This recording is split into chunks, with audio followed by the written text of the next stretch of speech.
You ever have something happen to you, you see something, but you know that if you ever tell anybody about your experience, they're going to think you're crazy.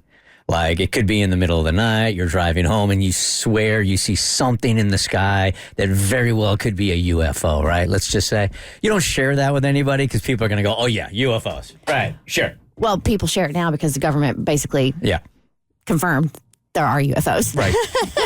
But before the government had done that, yes, absolutely. Like, I'm keeping this to myself. Nobody would ever believe this. Or you see a ghost in the corner of one of the rooms of the house. You don't say anything to anybody because nobody's going to believe it, right?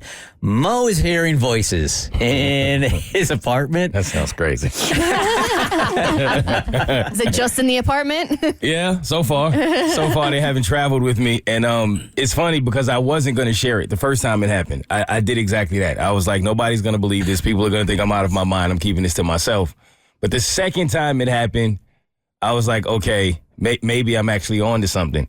And it could be part mental because for those who may not know, I had ghost hunters in my apartment a while back when I believed that I might have had some type of spirits in my place, which happened at that time for a few different reasons. One, because I remember someone unplugged like an outlet in my home and no one was there but me. So I don't even know how that could possibly happen. There was another time I found like an earring in my bed. No one at the time was sleeping in my bed but me.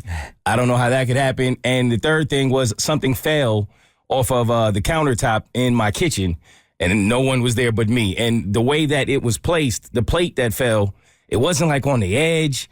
It just, I don't understand how it happened. So, and you had, I mean, if you're a new listener, you had a lot of family members pass over the course of the last couple of years. Right. So you're thinking maybe in your head, who is this? Is this a grandmother? Could it be an uncle? There's been plenty. Right. So when we sent Ed in from the ghost hunting, he said that he talked to somebody who he believed could have been my grandmother. Whoa.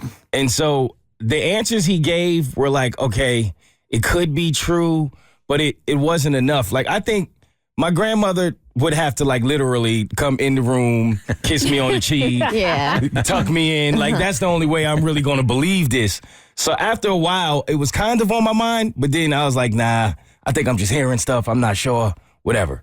So one morning, it's like a Saturday morning, and I needed to get up. I forgot what it was I had to do, but I had to do something, and I didn't want to get up. So I remember I turned my alarm off. So I'm up. It's not like I'm half asleep. Like, I'm up in the bed, but I'm just laying there.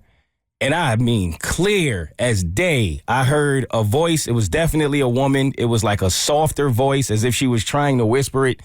And it said, you have to get up now. And it jolted me to the point where I looked next to me to see, like, who said it. And there's no one there. So I'm like, okay, I kind of did one of those. That's funny. And you're sure you're not dreaming at this point? No, I was up, man. I was wide awake. You're not hearing this in your head. You're hearing this out loud. This was out loud. Like, literally, I did what you would do if you heard that. Like, I looked. I knew the feeling of, like, looking. I said, okay, all right. I need to get up. I need to stop drinking. This is the moment. And then I kind of let it go. That was that. And then maybe a week or so later, it's a similar situation, except this time it's not in the morning. It's like more in the afternoon time. And I'm just laying in the bed, just like that. And this is what made it creepier. I was thinking, like, I was having one of those moments of just being to yourself, kind of just in the quiet, just thinking about you, your life, all of these different things. And the same voice, it sounded the exact same. And it said something to the extent of, you have to stop worrying so much, it'll be fine. Whoa. Just like that. And then, like, the timing that the voice said it was literally at the time that if I was telling my thoughts out loud to someone and they had said those words, it would have fit perfectly into what I was saying. As if, like, this person was literally listening to my thoughts and answered me. And then that time made me feel like, okay, I wasn't bugging the first time. Like, that really just happened, and that happened twice.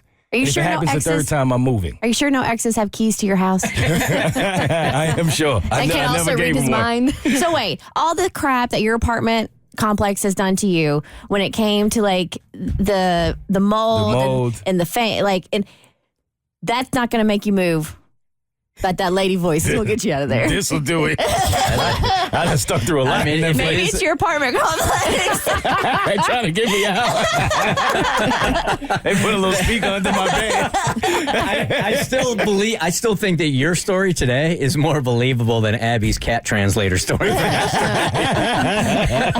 My cat is very sassy.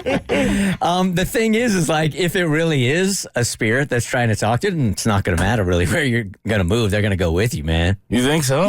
Yes. They don't leave you alone. If she's being that specific with you and like, yeah. They could cross the border and everything. Like, if I leave the country, like, they could just follow me everywhere. I mean, if they have a current passport, yeah.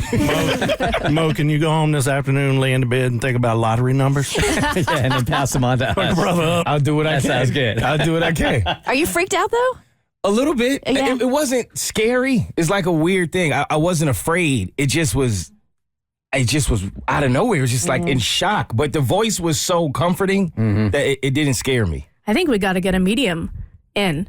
Not ghost hunters, but a medium, because I think mediums are the ones that communicate with the dead, right? There's different from psychics, or you could get a psychic medium in to see what it's about and see if that person has any messages for you. Why not just buy a Ouija board?